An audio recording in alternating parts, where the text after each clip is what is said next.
What's up, guys? Another Sabbath day Torah reading, Genesis 48. Now it came about after these things that Joseph was told, Behold, your father is sick. So he took his 2 sons, Manasseh and Ephraim, with him. And when it was told to Jacob, Behold, your son Joseph has come to you. Jacob, collected his strength and sat up in the bed. Then Jacob said to Joseph, God Almighty has appeared to me at Luz in the land of Canaan and blessed me. And he said to me, Behold, I will make you fruitful and numerous, and I will make you a company of peoples, and I will give this land to your descendants after you for an everlasting possession. Now your 2 sons, who were born to you in the land of Egypt, before I came to you in Egypt, are mine. Ephraim and Manasseh shall be mine, as Reuben and Simeon are. So Jacob was basically adopting Joseph's 2 sons and making them his. So it's basically 15 tribes of Israel if you included Dinah, which is Jacob's daughter.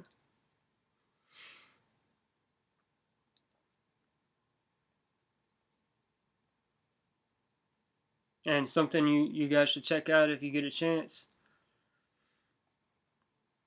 There's an extra biblical book. You can listen to it on YouTube. It's called, I think it's called Joseph and Asenath. Asenath was Joseph's wife from Egypt, who gave birth to Ephraim and Manasseh. And it's a really interesting book. It explains how all that went down with him getting married and the birth of Joseph's children.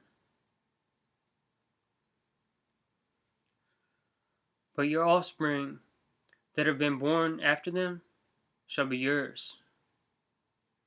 So Jacob said, Ephraim and Manasseh are mine, but if you have any more children, they're yours. They're under your name.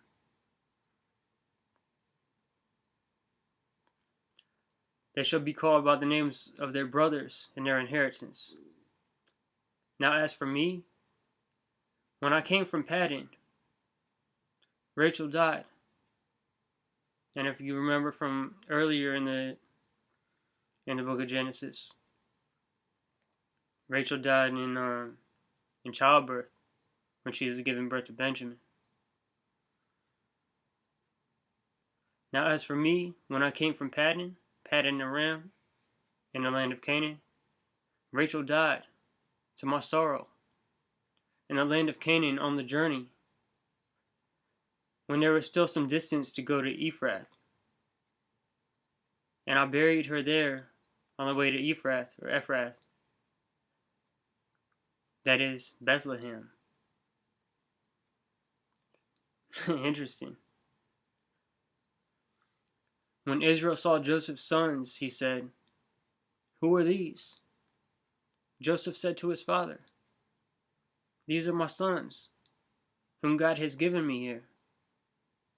So he said, Bring them to me, please, that I may bless them. And this is something that people don't really do anymore. Like, bless their children. Like, pronounce blessings over their children in the name of God.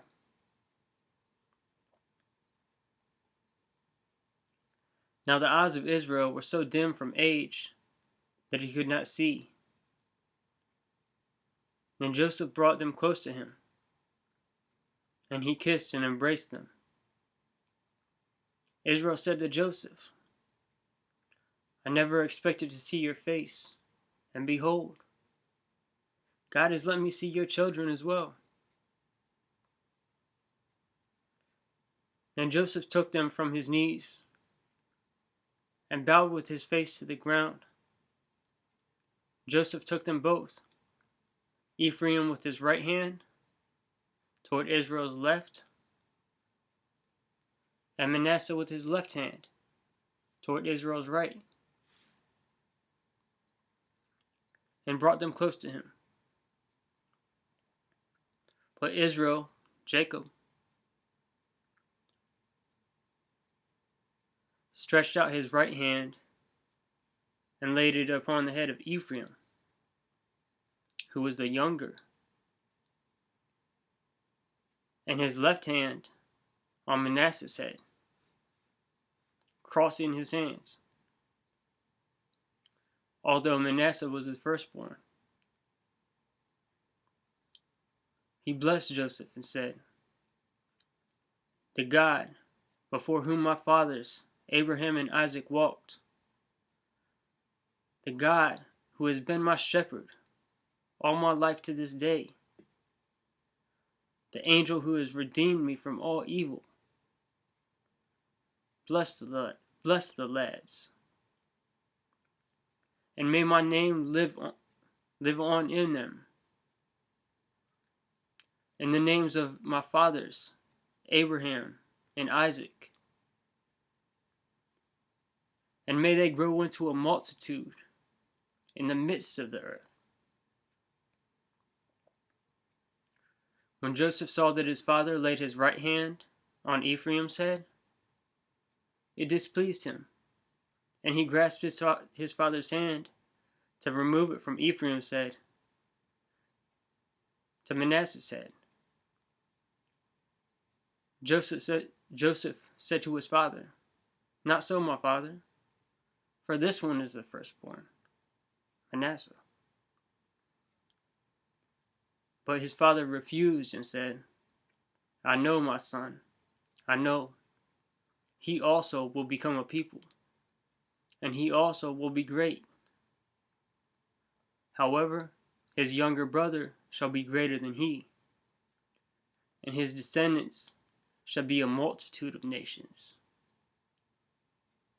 Now, let me talk about this real quick. Ephraim and Manasseh. See, some people believe that Manasseh represents the United States and Ephraim, Britain.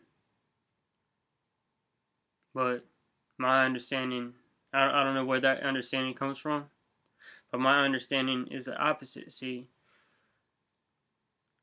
they do represent, from my understanding, Britain or England and the United States, Manasseh and Ephraim. But the way I see it, the way I understand it, is Manasseh was the firstborn, Britain, firstborn, and Ephraim was the younger and promised to be a multitude of nations. And Jacob laid his right hand on the head of Ephraim and blessed him greater. And that's who represents the United States, from my understanding. So in prophecy, a lot of the time in prophecy where you see Ephraim, or even Jacob, or Israel, which is interchangeable with Ephraim, a lot of the time in prophecy, or even the house of Israel, with Ephraim, and particularly the book of Hosea, when you see Ephraim, I believe it's speaking about the United States. Ephraim was the younger and promised to be greater. Manasseh was the older. Britain is older than the U.S. and not as great as the U.S. The U.S. is younger and greater. That's how I understand this as far as how it goes with prophecy.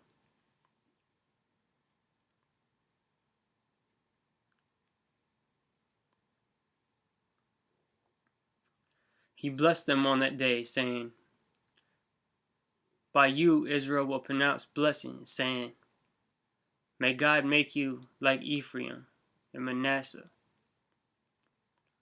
Thus he put Ephraim before Manasseh. Then Israel said to Joseph, "Behold, I am about to die, but God will be with you, and bring you back to the land of your fathers. I give you one portion more than your brothers." And also Joseph, which the name of Joseph is mentioned very few times in prophecy, but when it is, it's referring also to Ephraim, to the house of Israel. "I give you one portion more than your brothers, which I took from the hand of the Amorite with my sword and my bow." And that's the end of Genesis 48. May God bless you guys.